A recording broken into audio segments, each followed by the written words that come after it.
Hi, mamas. Welcome back to the Birthing Bestie blog, where we talk about real topics pertaining to birth, pregnancy, motherhood, partnerships, and real life. On the blog, we don't shy away from talking about the hardships of motherhood. Instead, we validate you, encourage you, and welcome you with open arms. Today, we're talking about the importance of water in pregnancy. And I don't just mean hydration. I think I might have a couple tips that might surprise you all. All right, mama, let's get into it. Of course, at any point in life, being hydrated is super important, and in pregnancy, it's no different. Our bodies are made up to 55 to 65% of water, so it's really important that we remember to intentionally replenish that water throughout the day. Even though we may not think about it in our day-to-day lives, water plays a really important role in our bodies, and in pregnancy, I consider it kind of the cure-all. Some of the benefits of being well hydrated in pregnancy are things like better circulation and blood flow. It helps with swelling. It allows our bodies to better absorb the nutrients and supplements and prenatal vitamins that we're taking every day. It promotes healthy digestion, so we're thinking about things like heartburn and constipation. It also helps improve the elasticity in your skin. So I want you to think about things like stretch marks and perineal tearing.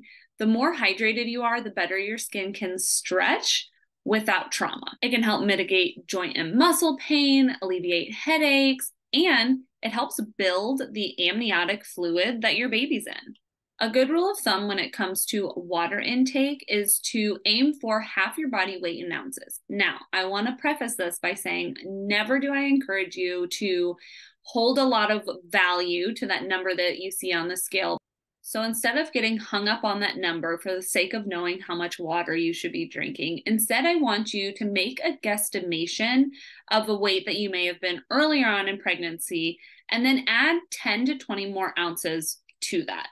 Now, again, this is a time where it actually is really beneficial to round up. So even if you can't think of a time at an appointment or a number that you can remember, take a guess. So a pro tip here is to get a water bottle that you really like and enjoy, know how many ounces it holds, and then do the math so you know how many times you need to fill it up during the day. So I'll give you an example. At one point in my pregnancy, I was about 170. So we're going to take 170 divided by 2 to have half of your body weight, and that is 85. So I'm aiming for 85 fluid ounces. But if I'm a little farther on in my pregnancy, I'm going to go ahead and add 10 to 20 to that. So we'll say 95 ounces is what I'm going to aim for here. Well, I know that this water bottle is 32 ounces. So I know that if I fill it and drink it 3 times, I'm getting 96 ounces in a day. And that's a really great goal to strive for. And trust me, I know that may seem like a lot, and sometimes it takes a while to build up to it. So don't be super hard on yourself if you don't hit 90, 80, whatever that goal number is right off the get-go. And also, trust me, I remember what it's like to be pregnant and have to pee every 12 to 17 minutes.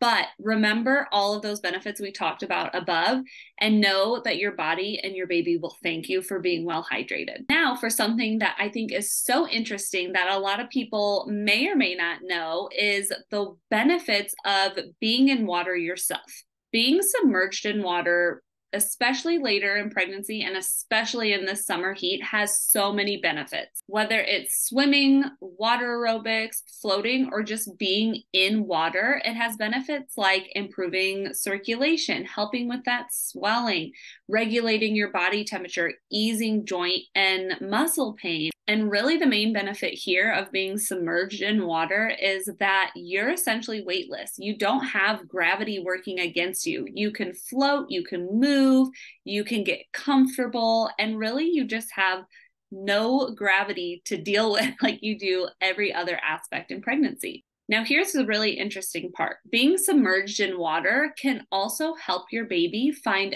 optimal birthing position. There's a study done out of Russia where they took 100 women, so not the largest sample size, but they took 100 women who were later in pregnancy, 32 to 34 weeks, and whose babies were not in head down position. So we're talking different variations of breech, some transverse. So these babies were not head down. So what they did with this group of women is that they prescribed water aerobics. And after just 2 to 3 classes, 83% of these babies flip to a head down position. So the moral of the story here is that when you submerge in water, especially later in pregnancy, not only do you receive benefits for yourself and your own body, but also benefits for your baby and helping them get in a great birthing position. So mama, if you have access to water this summer, I can't encourage you enough to go float, go relax, go submerge in that water. So to help encourage you to find some water to float in this summer, we are doing a giveaway. This adorable avocado raft is the perfect fit, pun intended, for you in all of your floating and relaxing this summer. You can remove the pit and lay belly down and relax and submerge.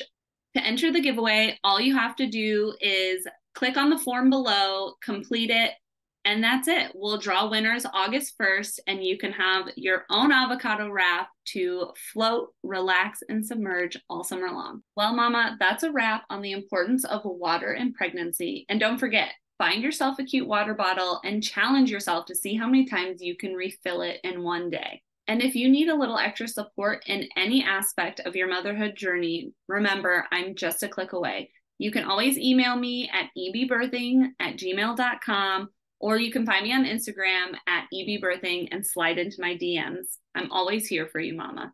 Until next time, cheers.